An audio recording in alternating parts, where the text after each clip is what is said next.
പത്തനംതിട്ട തുമ്പമണ്ണിൽ യുവതിക്ക് നേരെ ആക്രമണം. തിരുവനന്തപുരം സ്വദേശി ബിന്ദുവിനെ സുഹൃത്ത് ആലപ്പുഴ സ്വദേശിയായ സുമേഷാണ് റോഡിൽ വെച്ച് വെട്ടുകത്തികൊണ്ട് ആക്രമിച്ചത്. തലയ്ക്ക് പരിക്കേറ്റ ബിന്ദുവിനെ അടൂർ ജനറൽ ആശുപത്രിയിൽ പ്രവേശിപ്പിച്ചിരിക്കുകയാണ്. പ്രവീൺ പുരുഷോത്തമൻ നൽകും വിശദാംശങ്ങൾ. പ്രവീൺ, ഈ യുവതിക്ക് എങ്ങനെയുണ്ട് പരിക്ക്? ഒപ്പം എന്താണ് ഈ ആക്രമണത്തിലേക്ക് കാരണമായത്? ഇന്ന് രാവിലെയാണ് പത്തനംതിട്ട തുമ്പമണ്ണിൽ വെച്ച് ഇത്തരത്തിൽ ഒരു ആക്രമണം നടന്നത്. 43 വയസ്സുകാരിയായിട്ടുള്ള സ്ത്രീയെ സുഹൃത്ത് ആക്രമിക്കുകയായിരുന്നു. ഇതിന് നാട്ടുകാരെല്ലാം ദൃക്സാക്ഷികളാണ്. അവിടെ വെട്ടുകത്തിയുമായി ഇയാൾ എത്തുകയും വെട്ടുകത്തിയുടെ മരം കൊണ്ട് ഉപയോഗിച്ചിരിക്കുന്ന ഭാഗം കൊണ്ട് തലയുടെ പുറകുവശത്ത് ശക്തിയായി അടിക്കുകയുമായിരുന്നു. അതിനെ തുടർന്ന് അവർക്ക് പരിക്ക് പറ്റി തലയിൽ.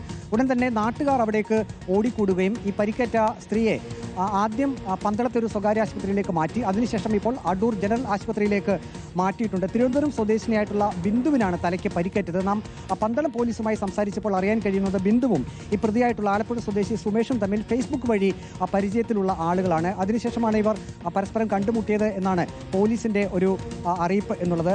ഈ സുമേഷ് ഏതായാലും ഈ ബിന്ദുവിനെ വാക്കത്തി കൊണ്ട് ആക്രമിക്കുകയായിരുന്നു. തലയ്ക്ക് പരിക്കേറ്റിട്ടുണ്ട്. ഇപ്പോൾ ഏതായാലും ബിന്ദു ഇപ്പോൾ ചികിത്സയിൽ തുടരുകയാണ്. അതിനുശേഷം അവിടെ നിന്ന് കടന്നു കളയാൻ ഈ പ്രതിയായിട്ടുള്ള സുമേഷ് ശ്രമിച്ചു. പക്ഷേ നാട്ടുകാർ ഈ പ്രതിയെ പിടികൂടി പോലീസ് വരുന്നതുവരെ അവിടെ നിർത്തി. അതിനുശേഷം പന്തളം പോലീസ് സ്ഥലത്തെത്തി പ്രതിയെ ഇപ്പോൾ കസ്റ്റഡിയിൽ എടുത്തിട്ടുണ്ട്. ഇയാളെ ഇപ്പോൾ വിശദമായി ചോദ്യം ചെയ്യുന്നുണ്ട്. ഓക്കെ, പ്രവീൺ പുരുഷോത്തമനാണ് വിശദാംശങ്ങൾ നൽകിയത്.